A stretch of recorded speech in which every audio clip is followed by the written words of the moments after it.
HarperAudio presents A Dirty Job by Christopher Moore, read by Fisher Stevens. Copyright 2006 by Christopher Moore. Production copyright 2006 by HarperCollins Publishers.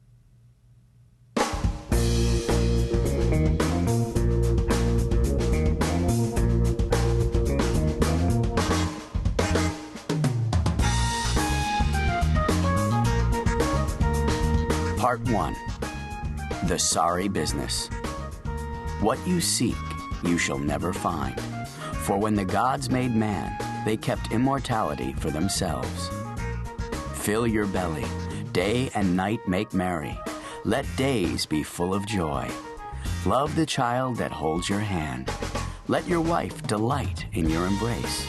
For these alone are the concerns of man. The Epic of Gilgamesh. 1. Because I could not stop for death, he kindly stopped for me.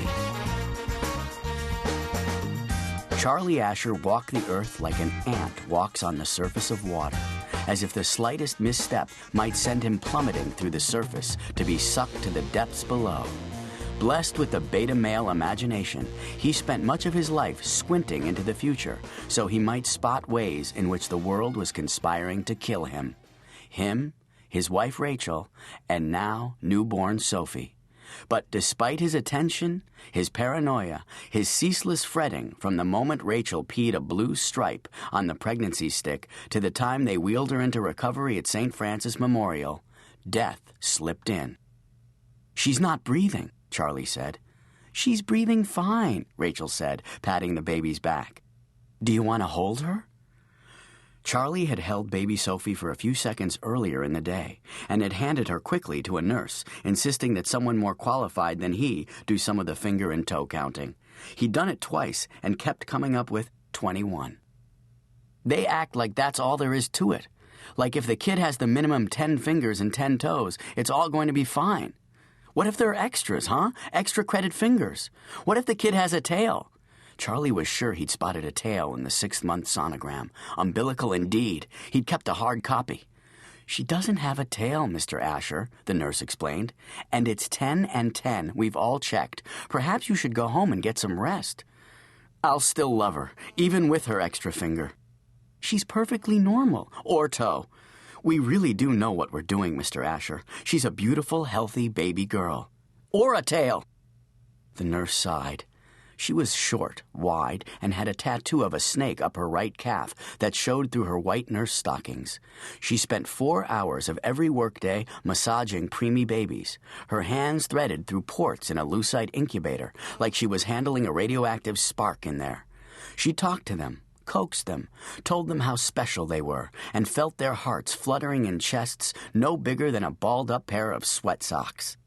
She cried over every one, and believed that her tears and touch poured a bit of her own life into the tiny bodies, which was just fine with her. She could spare it.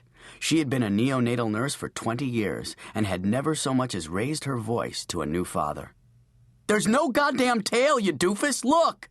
She pulled down the blanket and aimed baby Sophie's bottom at him like she might unleash a fusillade of weapons-grade poopage such as the guileless beta male had never seen.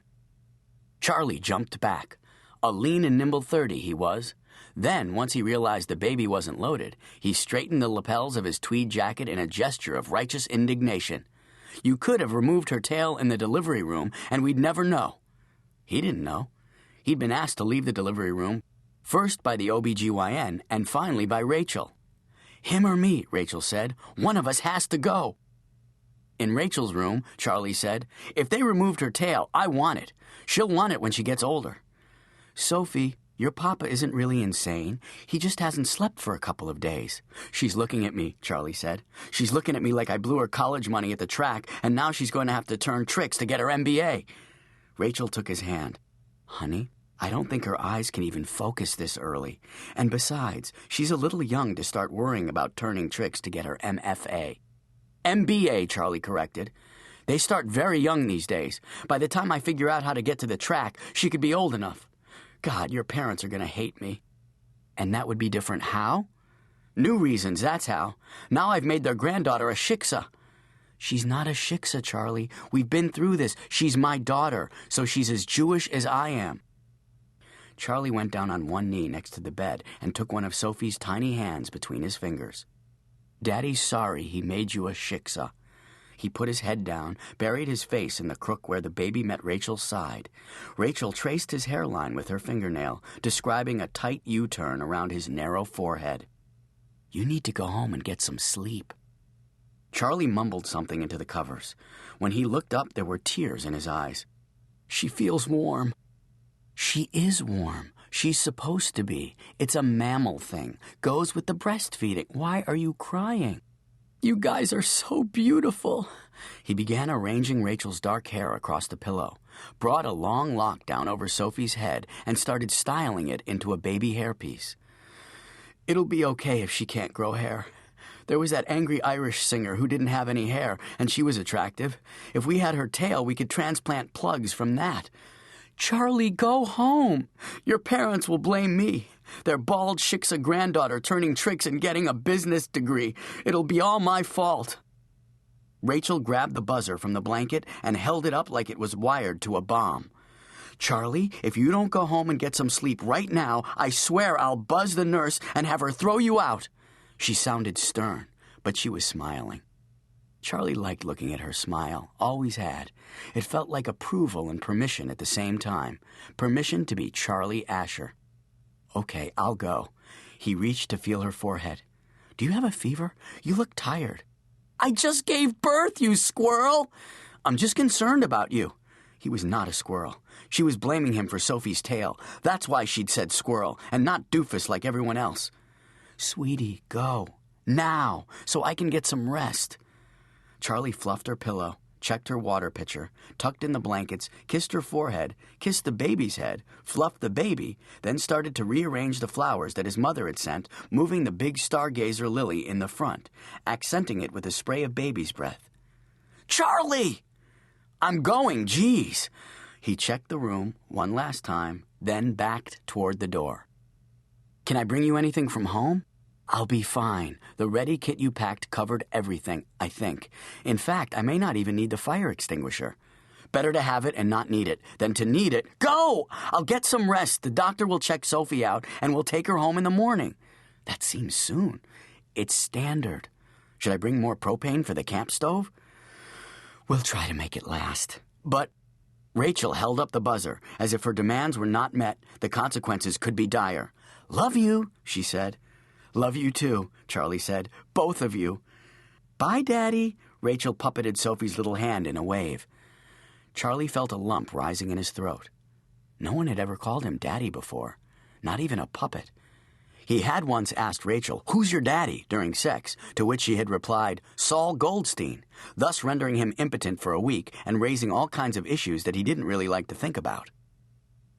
He backed out of the room, palming the door shut as he went, then headed down the hall and past the desk where the neonatal nurse with the snake tattoo gave him a sideways smile as he went by. Charlie drove a 6-year-old minivan that he'd inherited from his father, along with a thrift store and the building that housed it. The minivan always smelled faintly of dust, mothballs, and body odor, despite a forest of smell-good Christmas trees that Charlie had hung from every hook, knob, and protrusion. He opened the car door, and the odor of the unwanted, the wares of the thrift store owner, washed over him. Before he even had the key in the ignition, he noticed the Sarah McLachlan CD lying on the passenger seat. Well, Rachel was going to miss that. It was her favorite CD, and there she was, recovering without it, and he could not have that. Charlie grabbed the CD, locked the van, and headed back up to Rachel's room. To his relief, the nurse had stepped away from the desk so he didn't have to endure her frosty stare of accusation, or what he guessed would be her frosty stare of accusation. He'd mentally prepared a short speech about how being a good husband and father included anticipating the wants and needs of his wife, and that included bringing her music. Well, he could use the speech on the way out if she gave him the frosty stare. He opened the door to Rachel's room slowly, so as not to startle her, anticipating her warm smile of disapproval. But instead, she appeared to be asleep, and there was a very tall black man, dressed in mint green, standing next to her bed. "What are you doing here?" The man in mint green turned, startled. "You can see me?" He gestured to his chocolate brown...